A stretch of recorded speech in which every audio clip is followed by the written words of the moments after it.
வெங்காயத்தை ரவுண்டாக first cut பண்ணி வச்சுக்கலாம். தக்காளியும் ரவுண்டாக கட் பண்ணி உரமாக எடுத்து வச்சுக்கிற அப்புறம்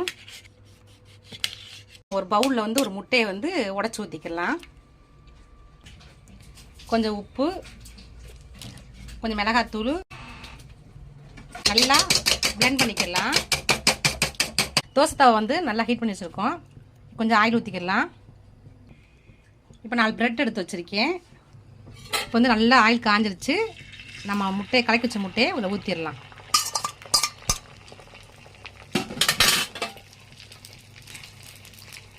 லைட்டாக வந்து நம்ம ஸ்ப்ரெட் பண்ணி விட்டுக்கலாம். இப்போ இது கூட வந்து நம்ம பிரெட்டை சேர்த்துக்கலாம். முட்டை எத்தனை முட்டை சேர்க்குறோமோ அதுதான் நம்ம பிரெட்டை சேர்த்துக்கிற போகிறோம்.